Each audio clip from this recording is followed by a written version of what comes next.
তার এই যে কৃষি মন্ত্রণালয়ের যে একটা ডিপার্টমেন্ট আছে, কৃষি অধিদপ্তর, কৃষি মন্ত্রণালয়ের যে ডিপার্টমেন্ট আছে, আপনার কৃষি অফিসারের কাছ থেকে আপনি সারটা কিভাবে বুঝে নেবেন, তারপর হচ্ছে আপনি শস্যটা কিভাবে বুঝে নেবেন, বীজ কিভাবে বুঝে নেবেন, এই প্রক্রিয়াটাই আমরা জানি না। আমাদের স্বাস্থ্য খাত হচ্ছে নাজুক একটা খাত, বিশেষ করে দেবিদ্বারের স্বাস্থ্য খাত একটা নাজুক একটা খাত।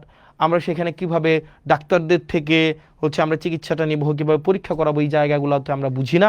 আমরা কিভাবে জনপ্রশাসনের আমরা সার্ভিসটা নিব সেটা আমরা বুঝি না। এগুলো হচ্ছে আমরা ধাপে ধাপে এই কাজগুলো করব।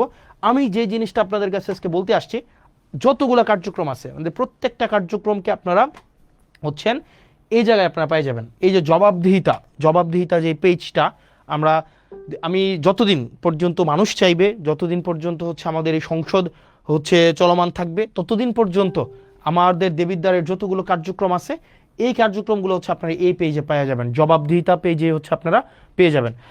তো আপনারা এখানে যারা আছেন, আমরা চাচ্ছি যে স্বচ্ছতা সম্পূর্ণভাবে নিশ্চিত করার জন্য, শতভাগ স্বচ্ছতা নিশ্চিত করার জন্য, যাতে করে আমরা স্বচ্ছতার মধ্য দিয়ে আপনাদের কাঙ্ক্ষিত সেবাগুলো যেন আপনাদের কাছে পৌঁছায় দিতে পারি।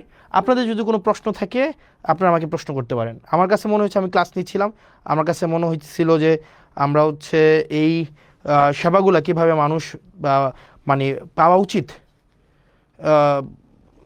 মানে পাওয়া উচিত সেগুলো এখন আপনারা যদি আমাকে বলেন যে কিভাবে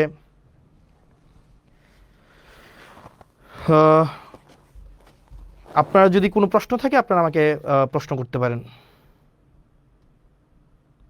এবং আপনারা মানে যেটা আপনাদের জনগণের কাজ হচ্ছে, দেখেন আপনাদের জনগণের কাজ হচ্ছে, আপনাদের যদি কোনো স্পেসিফিক প্রশ্ন থাকে আপনারা প্রশ্ন করতে পারেন, কোনো স্পেসিফিক যদি কোনো প্রশ্ন থাকে।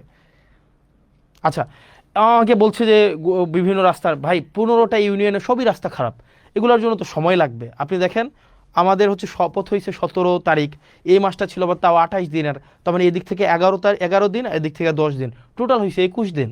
তো এই 21 দিনে তো প্রায় দেবিদ্বার পরিবর্তন সম্ভব না। যদি 21 দিনে দেবিদ্বার পরিবর্তন হয়ে যাইতো তাহলে তো হচ্ছে কি হইতো, আপনার মোটামুটি বলা যায় হচ্ছে তাহলে 5 বছর তো আর সময় দরকার ছিল না। তো সেই জন্য আপনাদেরকে একটু ধৈর্য ধরতে হবে।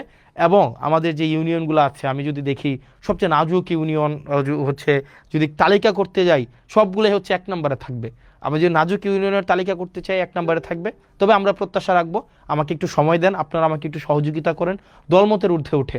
আপনি বিএনপি করেন নাকি জামাত করেন নাকি কোনো ফেসিবাদ বিরোধী কোনো রাজনৈতিক দল করেন, এটা আমার মুখ্য না। আমার মুখ্য হচ্ছে দেবিদ্বারটাকে, আমাদের একটা কমিটমেন্ট আছে, দেবিদ্বারটাকে আমরা যথাযথভাবে যেই পর্যায়ে আমরা পেয়েছি আপনাদের কাছে যেন আমরা সেই জিনিসটাকে পৌঁছাই দিতে পারি। যে জিনিসটা বলছিলাম,